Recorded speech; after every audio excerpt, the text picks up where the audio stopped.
Welcome to Drinks Coach. It's me again, Joe Wadsack. For those people who don't know me, for those that have been watching the few video blogs I've done, we're nearly a week in. I hope you've enjoyed it. Please leave comments and let us know what you like and what you don't like. As you can see in the background, my lovely artistic wife has painted some of the logins, so you know our handle on Instagram and Twitter is Drinks Coach UK, or my personal handle, which is Vinesack. You are watching the Drinks Coach UK TV on YouTube. Well, what are we going to talk about today? We're going to talk about something very close to my heart. And before I say it, I know people could go, ugh, it's Bordeaux. No, isn't that for over-entitled Ponzi people who like to drink wine that's worth more than their car? Well, sometimes, but not most of the time. I studied winemaking in Bordeaux as a postgraduate wine diploma at the Institut d'Enologie in Bordeaux in 1991 after doing a bachelor's in chemistry at Manchester. And I lived there for 2 years. And you can happily, gaily go along through your life not drinking any of those pontified wines ever and having the most wonderful time, the most wonderful experience. And for those people that are probably ask themselves a lot of questions, and some people will feel a bit uncertain of whether they can ask certain questions. Look, there's no question too stupid, seriously. I mean, you'd be amazed how long people go through the trade and still don't know certain things because they were too embarrassed to ask. So just ask away. But how much better is, let's say, a white Bordeaux from Haut-Brion at £500 compared to La Louvière at £25? I mean, how much better? Is it, 20 times better? No. It's about 10% better, if I'm honest with you. And that's what you've got to learn. That, in fact, you can skate right underneath the surface. If you're not collecting wine and it's not some kind of high net worth investment, you can drink incredibly well in all the great regions in the world if you just scooped underneath the really poncy stuff. So let's talk about Bordeaux and why I wanted to talk about it. Well, I was invited to judge a competition which has been going for the last 3 years. Fantastic campaign. I'm all behind it, called Hot 50 with Bordeaux, looking for the best everyday Bordeaux you can buy in everyday national retailers or online. And we tasted 250 odd wines before the lockdown in London, in the city. And I was there with some other real expert, highly respectable judges. Made a few friends too. And we tasted, 250, 260 wines. And we ended up with 50. And in order to remind people that Bordeaux isn't just a one-trick pony, Bordeaux makes the most amazing dessert wines, don't forget. And they're not all Sauternes or Barsac. There are smaller regions. I will show some of those wines to you in due course. Also, they make rosé. They make gorgeous rosé. In fact, it's called claret in Bordeaux. I wonder where the word claret came from. Well, it's where the English got the word claret from. Claret just means pale red, and before the 1750s, almost all the wine in Bordeaux was made with as a light red, a pink almost, and that was true of the world. But with the help of Napoleon and a few other people, Bordeaux was one of the regions to first make wine that could age for a very, very long time. So, it's just a part of its natural history. So what I was doing in Bordeaux was I was making wine for a producer. If you think about the geography of Bordeaux, for those people who don't know it, it's a big city like that. It's the city there, and then there's this big estuary that goes into the Atlantic that heads off north, and then there's a river that goes straight down called the Garonne towards the Pyrenees, and you got a river that goes inland towards Cahors and Lot, which is called the Dordogne. Now, in between those two rivers, so from 3 o'clock till 6 o'clock, if the region of Bordeaux is a big circle, is Entre-Deux-Mers, which literally means between the two rivers. And that's one of the most misunderstood, most underappreciated places in the whole of the region. It's just divine. It's not full of vanity project chateaus paid for by tennis shoes and billionaires. It's not just vines as far as the eye can see.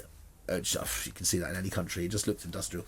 No, it's got castles with moats and probably maidens stuck in towers, and it's got Roman ruins and forests and pigs you can shoot at. Sorry, probably some people don't approve of that, but they taste good.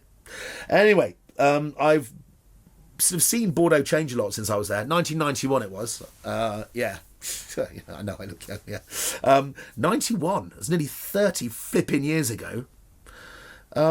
There was 55% white wine being made in Bordeaux then, 45% red. Now, it's 80-something% red. So it's changed. I mean, I know 30 years is quite a long time, but not in the grand scheme of things. I mean, they've been making wine in Bordeaux since literally Roman times, and the change that's happened is extraordinary. But don't forget the white wines, and that's what we're here to taste now. The first one is made by a guy called Stéphane Depuche from the Depuche family. It's a wonderful wine, and the first two wines are from the place where I learned to make wine, in Entre-Deux-Mers, in between these two rivers. This wine is made from the 3 grape varieties which are used regularly to make white wine in France. You have Sauvignon Blanc. Everyone's heard of that, and they've been making that there probably actually longer than anywhere else, because Sauvignon mutated about 1,000 years ago from a red variety, and that's how it started, right in Bordeaux. Another variety called Semillon, which is sometimes used more or less. It's the grape variety which is best suited to making really expensive dessert wines in Sainte and Pessac. We'll come on to that in another show, probably. And then there's a grape variety called Muscadel, which you've almost never heard of, but is a real treat. I love wines with Muscadel in. It's like, if you know those sherbet fountains, the little licorice in it, that white powdered sherbet, that's what it tastes like. They've got a zing, a tingle to them. So you mix all that in a big bucket, your tropical Sauvignon Blanc, which tastes of pears and stuff. Semillon's got a slight honeyed edge, or maybe some textural component to it, and then a little bit of sherbet. Then you've got this wonderfully tingly grape variety, great wine. You must look at wines in Bordeaux and give them a bit more of a chance. When you go into a shop, and it happens all the time, people are always talking about this, or go into a supermarket, people just walk past Bordeaux, straight up to the New Zealand Sauvignon Blanc, which has got the picture of the woman half undressed on it, and it goes, come on, pick me, I'm so sexy. And these wines are big and loud, but they're tiring as well. I find them hard work if you drink too much of them. These wines endure, it's more... there's more of a coquettish relationship between my love for white Bordeaux. You get to know them, and the more you get to know them, the more you like them, and then you end up loving them and seeing beauty in them that wasn't there necessarily to start with. But the other thing is, New Zealand Sauvignon Blanc, yeah, so what? You can guzzle that stuff, it's all very good. Works quite well with certain foods as well, but not like white Bordeaux. White Bordeaux, for me, is one of the great food-matching wines. If we taste this... Oh, God, it smells so good. It smells of guava and... mangoes. It says on the front, Vieilles. Vieilles is French for old vine, and you've got to have balls in France to say a wine's old vine if it's not 50 years old. And the vines here are over 65 and 70 years old in a region that nobody particularly cares about. Wine's amazing. Wine's delicious. If you sat me on a beach in Arcachon with a dozen oysters and a bottle of that, you'd better shut up, because I've got better things to do. Now, moving on. This is another wine from Entre-Deux-Mers. This is Lestrille Capmartin. This is very well known for its white wines and its reds. But this wine has been a vanguard and some leader of great winemaking in Entre-Deux-Mers, along with people like Château and Bonnet for many, many years. And this wine is from 2018, so this wine's a year older. But the reason why it's a year older is it spent 10 months in oak before it got bottled first, and it was originally barrel fermented in new barrels. So the wine has a lovely coating of vanilla from the flavour of the wood. And when you blend Semillon, this is a Sauvignon Semillon blend, but I think it's about 50-50, and when you ferment Semillon in barrels, the smell of dill, it's like dill in butter, like you're glazing a salmon steak. Oh my God, the smell. It's nuts. I'm half Swedish, right? Dill, if I don't have dill for 3 days, I die. So this is wonderful Swedish food. If you like your Nordic cuisine, your prawns and your Swedish cheeses and your herrings and all that sort of stuff, this is amazing wine with that. We're just going to give it a quick sniff.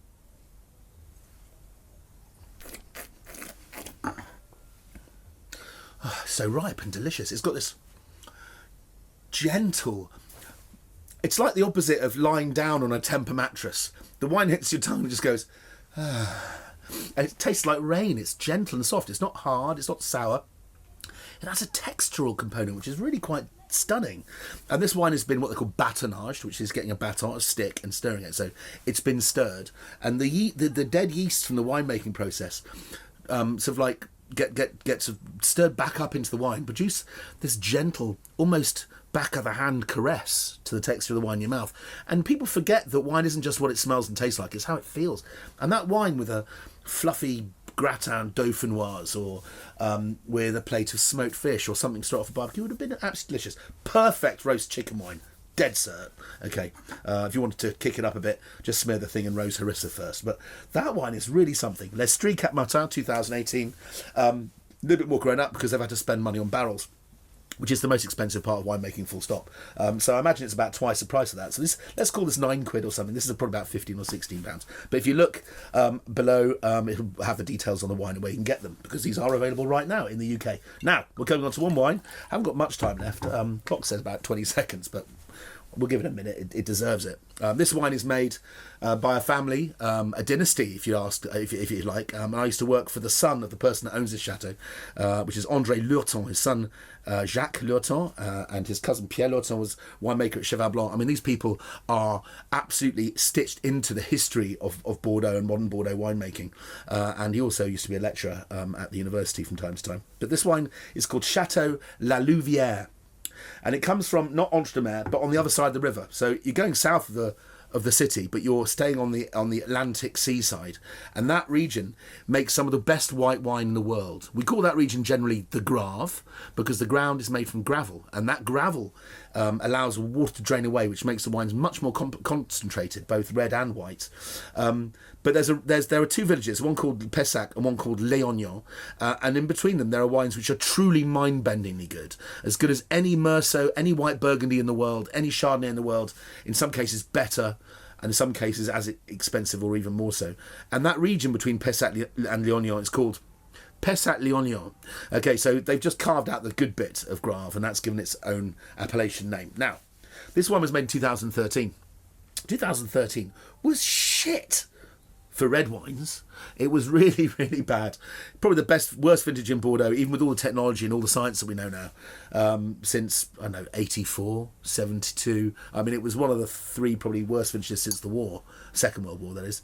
But for white wine, unbelievable, because the wines, it was cool. It was too cold to make red wine. It was too frosty, too much rain here and there. But for white wine, this wine has got intensity and concentration. And this wine, although it's not mucking about at about £25, I think, from Waitrose, if I remember, this wine will age for 20, 30 years in the bottle, easily. You could buy this for someone and watch and let them drink it when it's much older. And they do get unbelievably complex and interesting. Or you can drink it now. It's just starting to drink, and it's already 7 years old. This was the first expensive wine I ever bought with my girlfriend at the time, in a place called La Réole. And I ordered it off the menu. It was a 1986 vintage, I remember, and we just sat there going, oh my God, if you are in France and there's candles on the table and you do order something special off the list, it is like magic, and they're happy times. So anyway, this wine smells like somebody just peeled a pink grapefruit. It's like they squeezed the sweetest pink grapefruit into your mouth. It's tight, has a tension. It's what the French call nervosité, which is nervousness, like a guitar string that's been tightened. It's got some energy in it. Then it's not pink grapefruit anymore. It's been barrel fermented, so now it's pink grapefruit sorbet, and then it becomes pink grapefruit ice cream, and then it becomes rhubarb and custard sweets. Well, what can I say? White Bordeaux, check it out. I'm out.